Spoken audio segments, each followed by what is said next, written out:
Welcome back to my YouTube channel, and for this video I'm going to show you how I do my makeup routine, and this video will also serve as tutorial na din for the beginners out there. And for this video again, I'm going to show you what will be the procedures, the steps on how to apply makeup. With that, let's get started. So first, we need to arrange our hair to make sure na walang magiging sagabal sa ating face. So I'll just use a roller and then I'll put it here. Ayun. So again guys, just what I've said from my first video, that I am a beginner, but then I did a lot of research on how to make myself more presentable, including the products that will also work on me. Also guys, one step pala for how we start our makeup is to prep your skin. So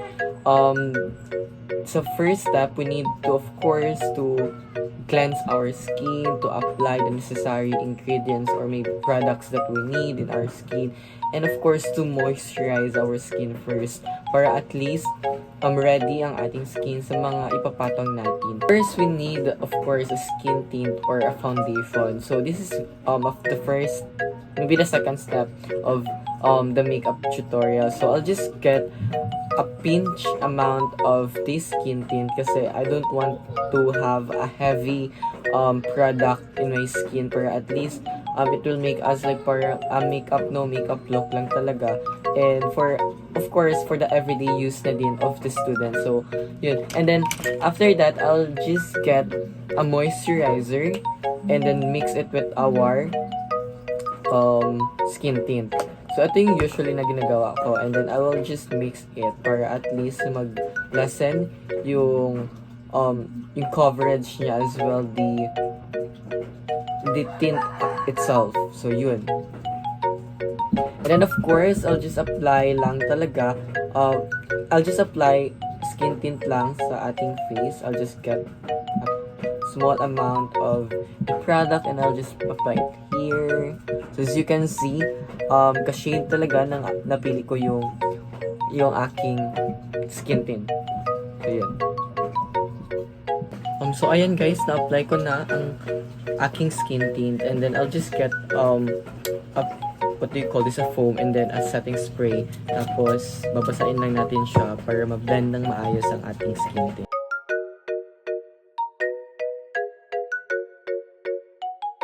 So ayan, natap ko na siya, and as you can see, natakpan niya lahat ng mga kailangan takpan, but then kailangan pa natin takpan yung ating mga dark spots na makikita pa rin. So I'll just use a concealer.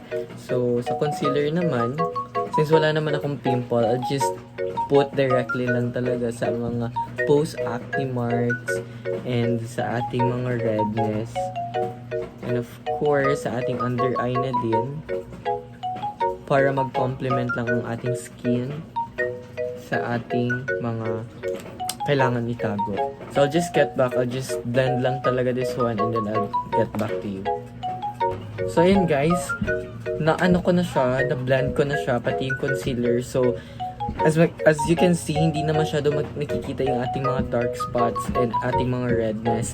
But then, ang kailangan natin gawin right now para ma-prepare yung ating skin for any powder or blush on, we need of course the setting spray para ma-set muna ang ating mga liquid foundation or skin tint na nagamit natin. So I'll just use this, and that's it.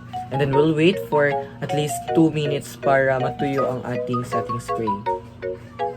So ayan, natuyo ng ating setting spray na nilagay kanina, and I think ready na ang aking skin for foundation and other blush on na gagamitin natin. So I'll just get I have here my blush on and of course a brush, and ang ginagawa ko, I'll just get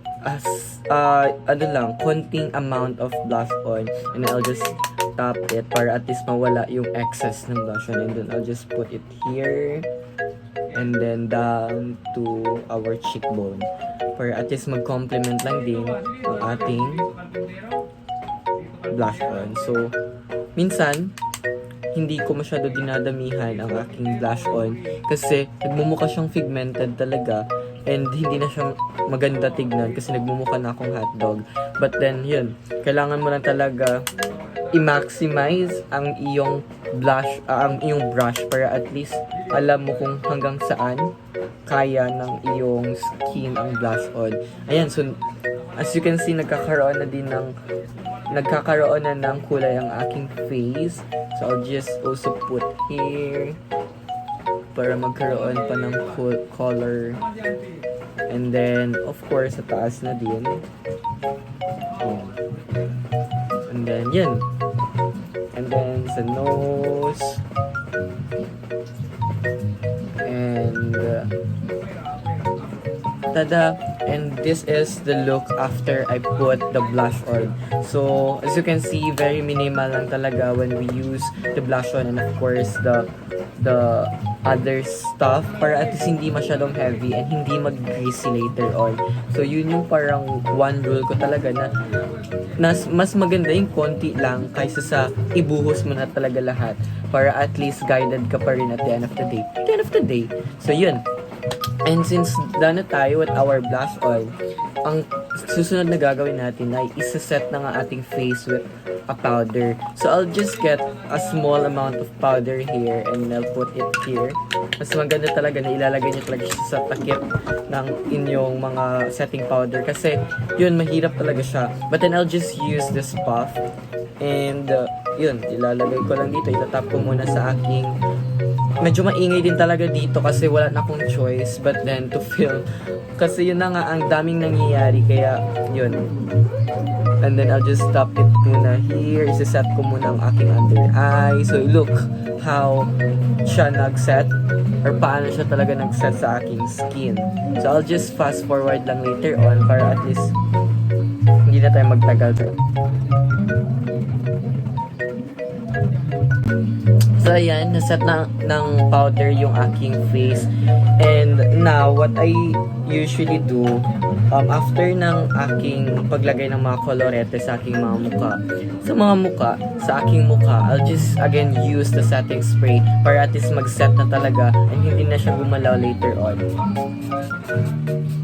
So ayan, this one is enough and then I'll just proceed na lang din with the lips. So I'll just get my lipstick. This is not a lipstick but a lip balm, and then nagko-color change din siya. So kasi of course sa Ateneo, and of course if you're part of the School of Education, dapat talaga hindi OA ang iyong makeup, kundi i-call out ka, and lalo na pag lalaki ka kasi you know naman, Catholic school is so conservative naman talaga.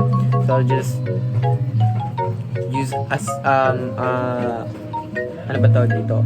An amount of lipstick or a lip balm.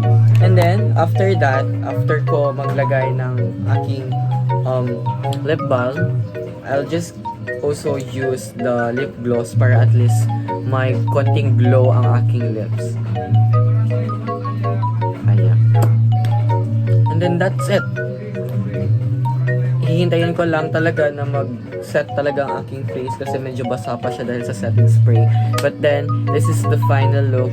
Not the final look, but then, a-arrange ko lang ang buhok ko, okay? And so, I guess this is the final look. As you can see, mas nagmukhang fresh siya compared kanina. Nakikita nyo din talaga kung gaano ka-shiny yung aking face kanina dahil nga sa moisturizer na nagamit. And of course, oily talaga yung skin ko. And then, just put this one. And ready na tayo na sumabak ulit sa Ateneo. And Ateneo Fiesta na din naman din ngayon. And let's enjoy the day with my look for this day. So, yun lang naman guys. Thank you for watching and I hope may natutunan din kayo sa aking makeup tutorial. So, hindi naman siya gaano talaga kaganon kung mag-makeup, but at least nagmukha tayo more presentable sa mga tao. So, that ends my video and see you again sa ating next video. Bye-bye and thank you for watching.